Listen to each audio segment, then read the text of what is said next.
दैनिक निष्पक्ष पोस्ट, दर्पण सच का, समय से पहले, खबर से आगे।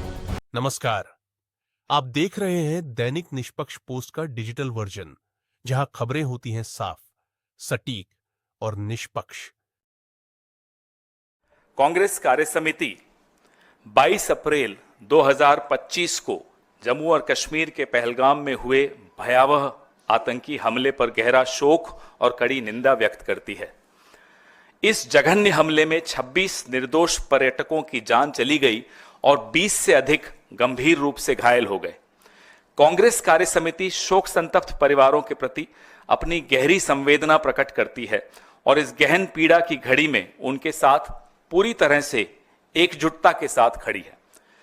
यह कायराना और सुनियोजित आतंकी हमला, जिसकी साजिश पाकिस्तान द्वारा रची गई, हमारे गणराज्य के मूल्यों पर सीधा हमला है। हिंदू नागरिकों को जानबूझकर निशाना बनाना पूरे देश में भावनाएं भड़काने की एक सोची समझी साजिश थी। हम इस गंभीर उकसावे के बावजूद शांति बनाए रखने की अपील करते हैं और संकट की इस घड़ी में हमारी सामूहिक शक्ति को दोहराते हैं। कांग्रेस कार्य समिति शांति की अपील करती है और सीमा पार आतंकवाद के खिलाफ दृढ़ता और एकता के साथ लड़ने के लिए भारतीय राष्ट्रीय कांग्रेस की दीर्घकालिक प्रतिबद्धता को दोहराती है। कांग्रेस कार्य समिति स्थानीय पोनी वाले और पर्यटक गाइडों को भी श्रद्धांजलि अर्पित करती है, जिनमें से एक पर्यटकों की रक्षा करते हुए शहीद हो गए। उन्होंने भारत की विचारधारा को जीवंत रखा।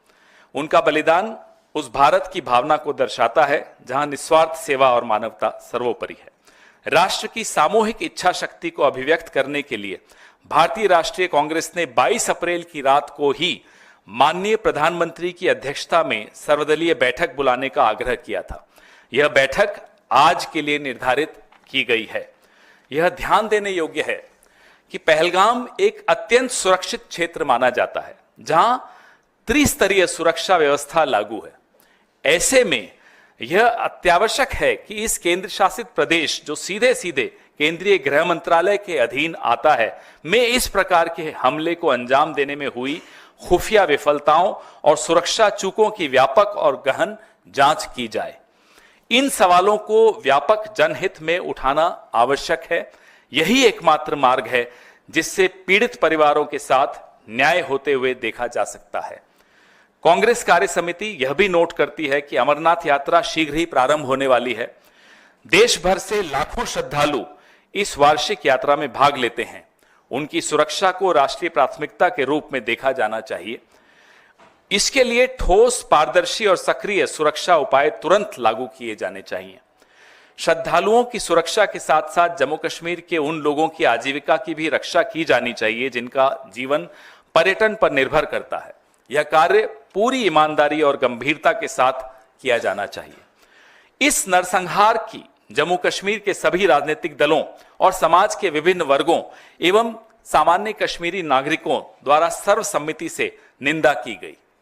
किंतु यह अत्यंत चौंकाने वाली बात है कि भारतीय जनता पार्टी इस गंभीर त्रासदी का दुरुपयोग अपने आधिकारिक और परोक्ष सोशल मीडिया मंचों के माध्यम से और अधिक वैमनस्य, अविश्वास, ध्रुवीकरण और विभाजन फैलाने के लिए कर रही है, जबकि इस समय सबसे अधिक आवश्यकता एकता और एकजुटता की है। धन्यवाद। अगर आपको हमारी यह खबर पसंद आई हो तो वीडियो को लाइक करें और ऐसे ही विश्वसनीय और तेज खबरों के लिए हमारे चैनल को सब्सक्राइब करें।